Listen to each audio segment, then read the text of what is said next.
네, 안녕하세요. 도리쌤의 그림책 강의입니다. 네, 오늘은 259번째 시간이고요. 제가 오늘 준비한 그림책은 하얀 눈, 환한 눈입니다.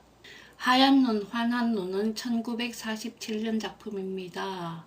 네, 그러고 그 다음 해에 칼테코상을 받았죠. 네, 글 작가는 엘빈 트레셀트, 그림 작가는 로저 뒤바쟁입니다. 네, 이 그림책의 특징을 살펴보면요. 이 그림책은 사실주의 그림책이고요.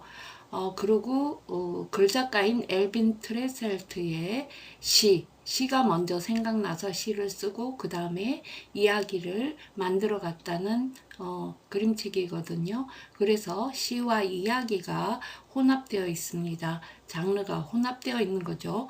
그 다음에 이 그림책에 나오는 계절은 눈 내리는 겨울에서 시작해서 초봄에 끝납니다. 네. 그 다음 이 로저 디바쟁이라는 작가의 다른 작품을 살펴보면 당나귀, 덩키덩키, 그 다음에 피투니아, 공부를 시작하다 피투니아 시리즈요. 그 다음에 하얀 눈, 환한 눈 등등이 있습니다.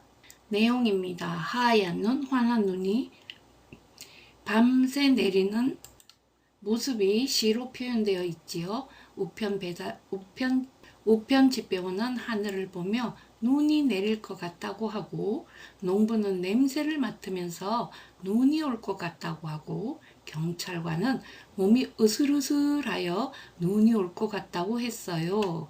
그런데 아무도 모르게 회색빛 하늘에서 눈송이가 떨어졌어요. 자, 이렇게 눈송이가 떨어지기 시작했죠. 그 후에 어떻게 됐을까요? 네.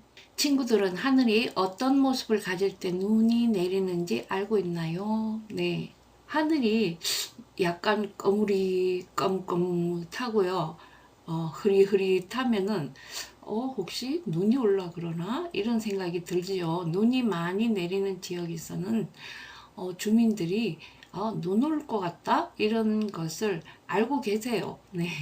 그다음에 친구들은 눈이 내리면 마음이 어떤가요? 몸은 어떠한가요? 눈이 내리면 예전에 저희가 미국에서 살던 지역이 눈이 좀 많이 오는 지역이었어요. 그래서 맨 처음에 눈이 오니까 막 애들이 좋다고 막 나가서 눈을 가지고 놀고 눈사람 만들고 눈장난하고 막 그랬어요. 그게 반복되다 보니 눈이 와도 안 나가는 거예요. 그러게 되던데요. 네, 그다음 몸은 어떤가요? 네, 몸이 비 올 때도 비가 올라 그러나 몸이 으슬으슬하네 하는 어른들이 계시죠. 그런데 친구들은 그런 걸 느끼나요? 여기 하얀 눈, 환한 눈이 있습니다. 네, 그다음 이쪽에는 예, 뒷표지죠. 여기에 눈이 오니까 눈썰매, 그 다음에 눈사람 만들기, 그 다음에 스키 타는 친구도 있고요. 막 서로 재밌는 놀이를 하고 있죠. 여기는 약표제의 제목만 나와 있고요. 그 다음에 속표지가 이어집니다. 이렇게 눈사람이 우리들이 상상했는 눈사람하고는 조금 달라요. 그죠? 네. 그 다음에 하얀 눈, 환한 눈, 속표지가 나오고요. 5페이지부터 7페이지까지입니다. 살며시 고요한 밤에 아무도 모르게 북쪽으로부터 조용히 내려오네요. 하늘나라에서 뿌리듯 살며시 고요한 밤에 아무도 모르게 하얀 눈, 환한 눈, 부드럽고 신비롭네요. 한밤에 내리는 하얀 눈, 잠처럼 고요하네요. 낮게 낮게 아무 소리도 없이 낮게 낮게 차가운 땅 위로 내려오네요. 길들을 덮고 울타리들을 채우네요. 틈새들을 메우고 웅덩이를 채우네요. 조그맣고 새하얀 수많은 눈송이들 살며시 고요한 밤에 아무도 모르게. 네, 여기 이 시예요. 보면 고요한 밤에 아무도 모르게, 살며시 고요한 밤에 아무도 모르게, 이 말이 반복되고 있죠. 글 작가가 이 시가 먼저 생각이 나고요. 그 다음에 여기에 이 시를 바탕으로 해서 이야기를 꾸몄다고 했습니다. 그럼 이야기를 보실까요? 우편 집배원은 하늘을 쳐다보면서 눈이 내릴 것 같다고 말했어요. 농부는 코를 벌렁거리며 눈이 올 것 같은 냄새가 난다고 말했지요. 경찰관은 눈이 오려는지 몸이 으슬으슬하다고 말했어요. 그리고 아저씨의 아내는 눈이 올 무렵이면 언제나 엄지발가락이 아프다고 말했지요. 토끼들도 눈이 올 것을 미리 알아차리고 낙엽들 사이로 허둥지둥 다름질 쳤습니다. 아이들은 첫눈송이가 떨어지길 기다리며 낮게 내려앉은 회색 하늘을 쳐다보았지요. 하지만 첫눈송이는 아무도 보지 않을 때에 떨어졌어요. 한 송이, 두 송이, 다섯 송이, 여덟 송이, 열 송이. 그러더니 갑자기 하늘이 흰 눈송이들로 가득 찼어요. 그 눈송이들은 속삭이듯이 땅으로 내려왔지요. 네.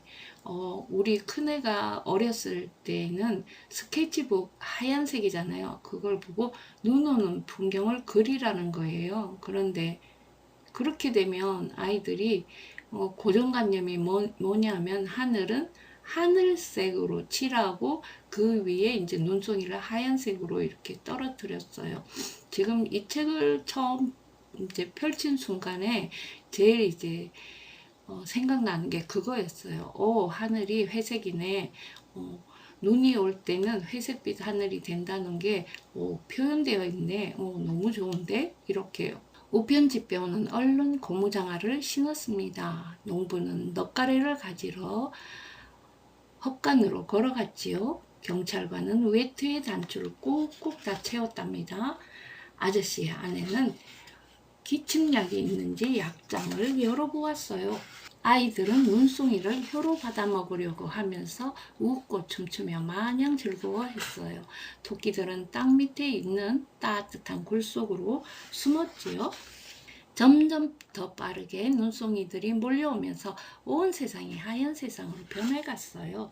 마당과 돌담과 골목길 그리고 홈통은 물론 잔디밭과 보도 그 모든 곳이 아주 부드러운 흰눈 아래에 묻혔답니다. 눈은 지붕들로 덮었어요. 그리고 굴뚝 위에도 쌓였습니다. 눈은 겨울나무 가지마다 아주 멋진 눈꽃송이를 피어나게 했어요. 밤이 되자 얼음처럼 차가운 눈송이들이 가로등 불빛에 반짝였습니다.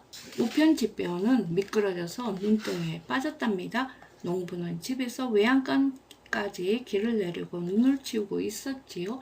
경찰관은 발이 얼얼해 따뜻한 대야물에 발을 담갔답니다. 아내는 남편이 감기에 걸리지 않게 가슴에 뜨거운 찜질을 해줬지요.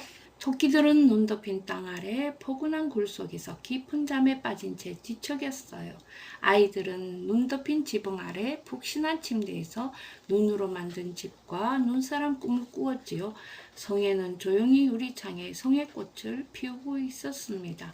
사람들이 모두 깊은 잠에 빠진 무렵 눈은 그치고 반짝이는 별들이 밤하늘을 수놓았어요. 아침이 되자 맑고 푸른 하늘이 머리 위에 높이 펼쳐지면서 어두운 마음은 거짓말처럼 사라졌어요. 자동차들은 마치 눈더미에 파묻힌 크고 뚱뚱한 건포도들 같았어요. 집들은 함께 웅크린 채 희디 흰 눈썹 아래 눈동자 같은 창문을 통해 밖을 내다보았지요. 교회의 첨탑은 꼭 뾰족한 모자를 쓴 듯 했어요. 양쪽 펼친 면으로 눈이 그친 후에, 눈이 많이 내린 후에 말이에요. 마을 전경이 나옵니다. 모두 눈에 쌓여있는 모습이죠. 우편 집배원은 고무장화를 벗고 다시 부츠를 신었어요.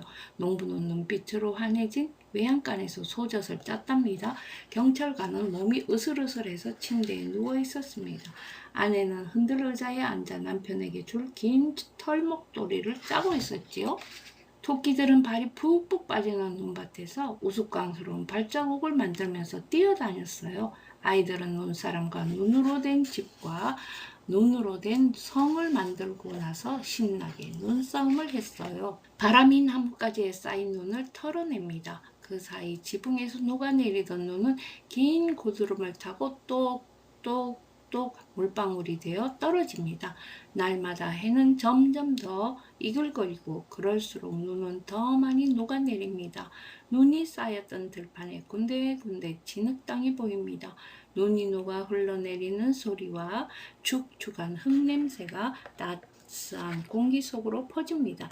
자, 이제는 눈이 다 녹은 나무들 사이에서 잿빛 버들가지가 눈을 뜨네요. 울타리 말뚝 위에 눈도 녹고 눈사람의 팔도 녹았습니다. 홈통과 도랑에서는 눈 녹은 물들이 콸콸콸 흐릅니다. 우편 집배원은 밝고 따사로운 햇살을 즐기려고 느릿느릿 걸으면서 우편물을 배달합니다. 농부는 겨울이 온 뒤 처음으로 소들을 외양간 앞마당으로 데리고 나왔답니다. 경찰관은 감기가 다 나아서 경찰봉을 흔들며 공원을 걸어갑니다. 아내는 아네모네와 크로커스를 찾으려고 라이락 나무 아래를 파보았지요. 토끼들은 따뜻한 땅 위로 올라와서 하루 종일 깡충깡충 뛰어다닙니다. 아이들은 가장 먼저 날아온 울새를 보았어요.